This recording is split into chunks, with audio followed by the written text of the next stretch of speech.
আসসালামু আলাইকুম, welcome to নীলমুন blog. চলে এসেছি নতুন একটি ব্লগ নিয়ে। গলার অবস্থা শুনে নিশ্চয়ই বুঝতে পারছেন আমি কেমন আছি। তারপরও নিহাল মনের বায়না সহ্য করতে না পেরে চলে আসলাম মেজো ভাইয়ের বাসায়। মেজো ভাইয়ের বাসা থেকে সবাইকে জানাচ্ছি বাংলা নববর্ষের অনেক অনেক শুভেচ্ছা, শুভ নববর্ষ। মেজো ভাবির হাতের স্পেশাল নাস্তা দিয়ে এখানে এসে নাস্তা করলাম। তারপর চলে গেলাম মেজো ভাবির ছাদ বাগান দেখার জন্য। মাশাআল্লাহ, মেজো বাবির ছাদ বাগানে নয়নতারা ফুল ফুটেছে, পুদিনা পাতা, মরিচ গাছে ফুল এসেছে। সব মিলিয়ে মেজো বাবির বারান্দাটা আমার ভীষণ ভালো লাগে। হরেক রকমের গাছের সমাহার। তাই তো আসলেই ক্লিপ নিতে চলে আসি। আমি যাব বলে মেজো ভাইয়া কাঁঠাল কিনে নিয়ে এসেছে। কাঁঠাল দিয়ে কাঁঠালের ভোঁতা রান্না করতেছে। হরেক রকম সবজি দিয়ে মেজো ভাবি কাঁঠালের ভোঁতা রান্না করছে। আলহামদুলিল্লাহ। আমি আসলেই ভাগ্যবতী। আমরা আসলেই ভাগ্যবতী। আমার একটু শরীর খারাপ লাগছিল বলে, আমার মাথা ব্যথা করছিল বলে, আমার প্রীতিমণি ঘন্টার পর ঘন্টা সময় নিয়ে আমার মাথা টিপে দিচ্ছে। আমার কাশি আসছিল বলে আমার মিসবামণি কিছুক্ষণ আদা খুঁজতে যাচ্ছে, কিছুক্ষণ লবণ খুঁজতে যাচ্ছে, কিছুক্ষণ পরে মিষ্টি এনে আমাকে খাইয়ে দিচ্ছে। এই যে ভাতিজা ভাতিজির এই ভালোবাসাগুলো পাওয়ার জন্য ভাগ্য লাগে। আমি কাঁঠালের ভোঁতা খেতে পছন্দ করি বলে কত কষ্ট করে ভাবিও কাঁঠালের ভোঁতা রান্না করছে। এসবের জন্য ভাগ্য লাগে। আলহামদুলিল্লাহ। লক্ষ কোটি টাকার প্রয়োজন হয় না, দামি উপহারের প্রয়োজন হয় না। এই ছোট ছোট ভালোবাসাগুলো মানুষকে অনেকখানি সুখ দিতে পারে।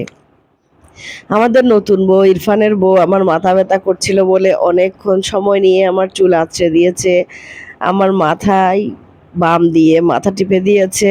আলহামদুলিল্লাহ। এই ধরনের সৌভাগ্যগুলো কজনের ভাগ্যে জোটে আমি জানি না। আলহামদুলিল্লাহ, আমরা ভাগ্যবতী।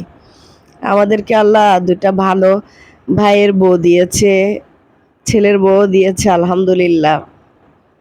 আমাদের আর কি বা চাই জীবনে। আল্লাহ যেন আমার দুই ভাইয়ের পরিবারকে সবসময় ভালো রাখে, এই দোয়াই করি। ভাবি খুব যত্ন করে স্পেশালভাবে কাঁঠালের ভোঁতা রান্না করতেছে। বেচারির পুরা দিনটাই চলে গেছে এই কাঁঠালের ভোঁতার পিছনে। কত রকম যে সবজি দিতে হয় এখানে। আম্মা ঠিক যেভাবে রান্না করতো ভাবিও সেভাবে শিখে নিয়েছে, সেভাবেই রান্না করছে। এখানে কত বরবটি, বেগুন, মিষ্টি কুমড়া, পেঁপে, গাজর, কত রকমের সবজি, তার কোনো হিসাব নেই। আর সবগুলো ক্লিপই নিয়েছে প্রীতিমণি। আমার শরীরটা খারাপ লাগছিল, মাথা ব্যথা, গরমে একেবারে অবস্থা খারাপ ছিল। তাই সবগুলো ক্লিপ প্রীতিমণিই নিয়েছে। ওর মতো করেই ও সুন্দর করে ক্লিপগুলো নিয়েছে। মাশাআল্লাহ। অসুস্থতার মধ্যে ভাইয়ের বাসায় গিয়ে ভাবি, ভাইয়ের মেয়ের, ভাতিজার এত সেবা যত্ন পাবো এটা কল্পনাও করিনি। আমার প্রীতিমণি যে কত সেবা করেছে আমার। এরপরে রান্না করার পর গরম গরম খেতে চলে এসেছি সবাই।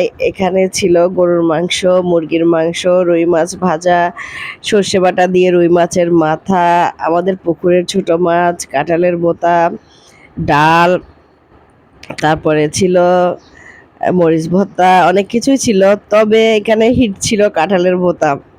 আলহামদুলিল্লাহ। অনেক তৃপ্তি করে কাঁঠালের ভোঁতা দিয়ে খেয়েছি।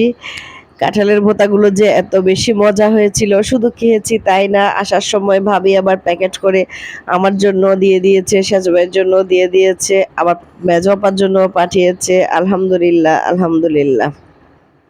নিহাল সবসময় বলে ওর বোন নাকি খুবই খারাপ, ওর বোন ওর কোনো কেয়ার করে না। এই ক্লিপটা শুধু ওর জন্য।